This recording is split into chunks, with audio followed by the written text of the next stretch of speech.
Welcome, deep divers. Let's kick things off today with a phrase that's, well, incredibly brief and just endlessly debated. Mm, It's just 27 words, but it ignites some of the fiercest arguments in American law. I'm talking, of course, about the Second Amendment to the U.S. Constitution. yeah, A well-regulated militia, being necessary to the security of a free state, the right of the people to keep and bear arms, shall not be infringed. that's it. So short. That's it. So concise, yet so much complexity packed into, well, every single word. Today, we're dissecting one of the most consistently scrutinized parts of our foundational legal documents. And our mission for this deep dive is really to unravel that complexity for you. We'll explore the historical context that shaped these words, the evolving meaning of its key terms, and the pivotal Supreme Court decisions that have redefined its implications for today. Our goal isn't just to tell you what it says, but to give you a true understanding of its foundations and why it continues to be so significant in modern America. And what a journey it promises to be. We're going to travel from the dusty records of the founding era through centuries of legal thought, all the way to the groundbreaking Supreme Court rulings of the 21st century that have truly reshaped this right. Okay, let's start by digging into the actual words. So when we look at the Second Amendment, it's often seen as having two main parts. Right. There's the first part, sometimes called the prefatory clause, a well-regulated militia being necessary to the security of a free state. Hmm. And then the second part, the operative clause, the right of the people to keep and bear arms shall not be infringed. Hmm. What was the thinking behind these two distinct yet, connected statements at the time of the founding?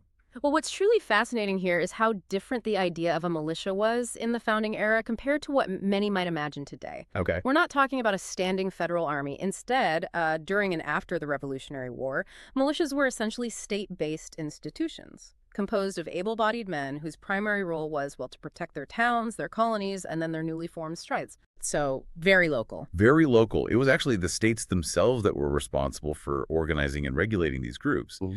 The Supreme Court, in the Heller decision, later highlighted that this militia essentially comprised all males physically capable of acting in concert for common defense. Okay. And when the amendment refers to well-regulated, that meant proper discipline and training, a crucial point the Heller court also underscored. That makes a lot of sense, painting a picture of, local defense. So then, when the founders talked about keeping and bearing arms, what did that really mean to them? Was it simply owning a gun or something more specific? Well, when we examine keep and bear arms, the Heller decision offers valuable insight into the original public meaning. Keep arms was fairly straightforward, meaning sort of to have weapons. Bear arms generally meant to carry weapons. Right. Now, it's true that bear arms could sometimes have an idiomatic or, let's say, military meaning, like to serve as a soldier or to wage war. But typically that was when it was followed by a preposition like against, indicating the target of hostilities. However, the Heller majority found that before 1820, the phrase bear arms was frequently used in a civilian context. Oh, interesting. Yeah, for things like hunting and self-defense, not exclusively for military service. And this understanding of armed citizens was deeply rooted in the profound mistrust of standing armies at the time, wasn't it? Absolutely. That mistrust was a huge driving force. The memory of the English crown using its standing army to control the colonies was still very fresh, painful even. Yeah. Anti-federalists were particularly concerned that a powerful federal government might disarm state militias, thereby removing a critical check on centralized military power. They firmly believed, as expressed in the Virginia Declaration of Rights from 1776, that a well-regulated militia, composed of the body of the people trained to arms, was the proper, natural, and safe defense of a free state. And standing armies. And standing armies were inherently dangerous to liberty. That was the view. Got it. Even Federalists like Alexander Hamilton, writing in Federalist number 29, while acknowledging the need for national defense, worried about the ineffectiveness of relying solely on untrained militias. He suggested that little more can reasonably be aimed at with respect to the people at large than to have them properly armed. Kind of a practical consideration, too. Right. And it's worth noting that the early failures of militias, like during the Whiskey Rebellion in 1794 and parts of the War of 1812, did lead to increased calls for federal armories, Yeah. to ensure a proper armament for national defense. Hmm. What we're already seeing here, even in the founding era, is this fundamental tension, this push and pull between the individual's right to arms and the collective need for public order and security, often through state-controlled militias. So it's not just a modern debate. Not at all. It's baked into the very DNA of the Second Amendment. Speaking of historical context, how much did English legal traditions, specifically the English Bill of Rights from 1689, influence the American framers' thinking on this right? Oh, a great deal. The English Bill of Rights allowed Protestants to have arms for their defense. But there's let's say, a nuanced debate about whether it was restoring ancient common law rights or creating a new right. Okay. The Heller Court later concluded that this English right was clearly an individual right, having nothing whatsoever to do with service in the militia, and was basically a right not to be disarmed by the crown. But it wasn't identical. No, definitely not. It's crucial to remember that this English right was often quite restricted, frequently by class, distinguishing between wealthy landowners who could hunt and, say, poachers. So while it was an influence, it wasn't a perfect blueprint. And how did the framers' broader understanding of natural rights at the time connect, or perhaps not connect, with the idea of bearing arms? I recall constitutional expert Jeffrey Rosen makes an interesting point about this. He does. Rosen highlights that while the Declaration of Independence reflects a belief in natural rights endowed by a creator, rights like religious expression, free speech, property, the big ones, exactly. But the specific tenets of the Second Amendment, meaning a right to bear arms, were not specifically included in these natural rights at the time of the founding. This is a critical distinction for understanding the framers' mindset. While some individual rights were considered inherent, the specific right to bear arms wasn't always viewed in the exact same natural category as, say, freedom of speech. And that leads us to some truly complex, even contradictory early perspectives. These are the kinds of uncomfortable details that really add depth to our understanding. What do these early scholarly views and historical records reveal about the different ways people wrestled with this right? Well, these early debates reveal how the framers were grappling with diverse, sometimes conflicting concerns, and indeed some uncomfortable truths. We see arguments from legal historians like Carl T. Bogus, who suggests that James Madison, himself a slave owner, regrafted the Second Amendment with an eye toward assuring Southern states that they could maintain their slave control militias, independent of federal government interference. This effectively tied the right to militia membership, which at the time meant only whites could join, to a deeply disturbing aspect of American society. A difficult connection to acknowledge. Very. And while other scholars, like Paul Finkelman, dispute this exact interpretation, the historical records do show the presence of racial considerations in the discussions around arms. For instance, Thomas Jefferson's rejected Virginia Draft Constitution from 1776 included language saying, "No freeman shall ever be debarred the use of arms within his own lands or tenements." Okay. That was reportedly rejected because it would have given to free blacks the constitutional right to have firearms. That's a profound, if challenging, historical insight. It reveals a crucial, often uncomfortable layer to our foundational documents, that the very fabric of rights was sometimes woven with the threads of societal control and existing power structures like slavery. Understanding this isn't just about historical detail. It's a vital insight into the complex compromises and moral ambiguities that shaped the Constitution and continue to echo in our debates today. Yet at the same time, some other early legal minds seem to see it very differently, didn't they? Absolutely. Amidst these complex social realities, early legal scholars like St. George Tucker and William Rawle viewed the right to bear arms as an individual right, not solely connected to militia service, and they explicitly contrasted it with the more restricted English right. Joseph Story, a Supreme Court justice, later described it as a palladium of the liberties of a republic, seeing it as a crucial check against usurpation. He also notably observed a growing indifference to any system of militia discipline among the American people, even in the early 19th century. So the militia ideal was fading. It highlights that the ideal of a perfectly regulated citizen militia was already sort of fading from public consciousness. So even from the beginning, there were deeply divergent views on who held this right, under what circumstances, and for what purpose. These conflicting concerns, individual rights versus collective security, fears of federal power versus the harsh realities of society, these didn't just disappear. They simmered for over a century before truly boiling over in the courts, leading to a dramatically different understanding in the modern era. So what did that landscape look like before the 21st century? How was the Second Amendment generally understood by federal courts for much of American history? Well, for much of American history, and certainly prior to the 21st century, federal courts largely interpreted the Second Amendment as what we call a collective right. Collective, right? Okay. This meant it protected the state's ability to maintain militias rather than an individual's right to possess firearms for personal use. A key 20th century case illustrating this was United States v. Miller in 1939. Miller, right. The court in Miller linked the right to keep and bear arms directly to militia use, specifically to weapons that were part of ordinary military equipment and in common use at the time for a militia service. And there was a procedural issue there too, right? Yes, that's crucial. The defendants in Miller made no appearance, so the arguments were presented entirely one-sidedly.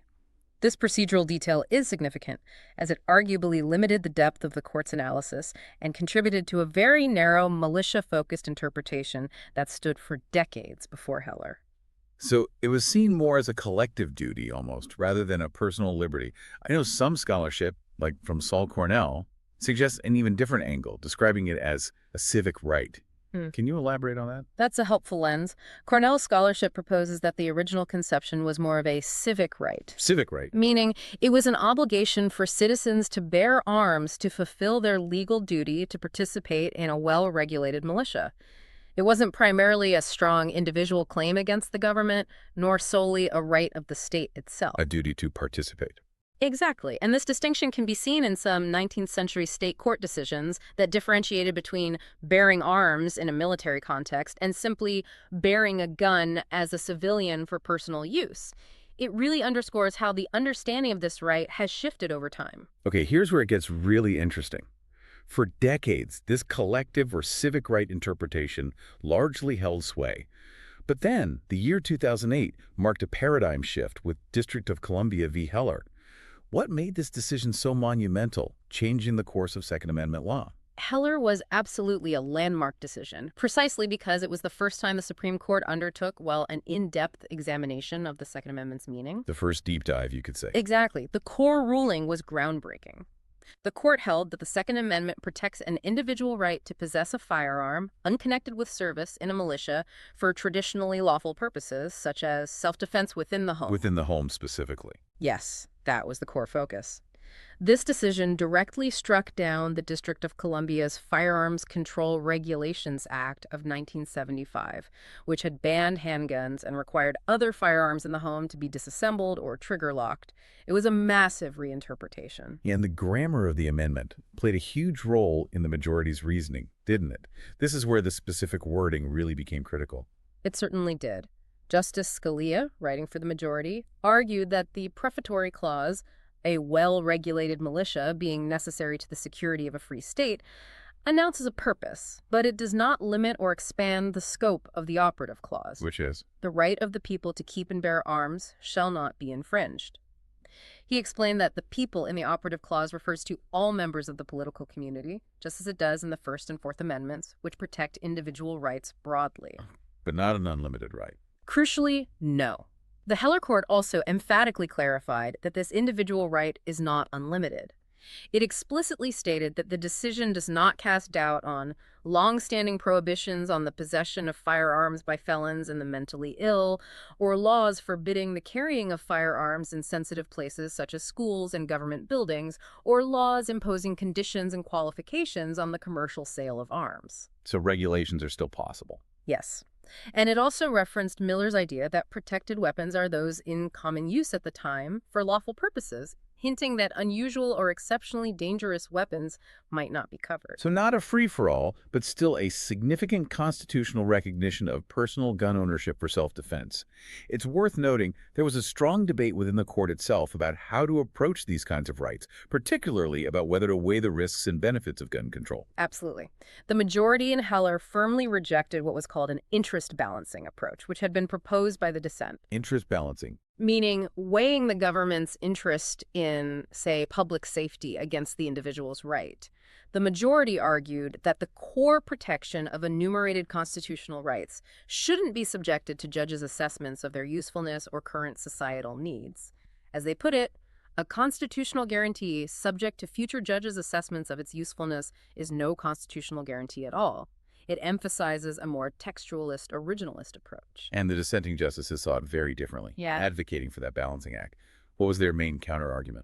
Well, Justice Stevens, in his dissent, argued that the Second Amendment primarily protects the right to use and possess arms in conjunction with service in a well-regulated militia, not a broad right for private civilian uses, sticking closer to the older view. Right. And Justice Breyer, also dissenting, passionately advocated for that interest-balancing inquiry. He believed the court should focus on practicalities, the statute's rationale, the problems that called it into being, its relation to those objectives. In a word, the details. Looking at the real-world impact. Exactly. He highlighted startling statistics on gun-related crime, accidents, and deaths in D.C., especially related to handguns. And he even cited colonial laws, like Boston's gunpowder storage regulations, to show historical precedents for serious restrictions on firearms, even in the home. It really highlights how deeply even the most brilliant legal minds can diverge, not just on the outcome, but on the very philosophical approach to interpreting our foundational document. Absolutely. It shows how complex even a seemingly clear constitutional right can become.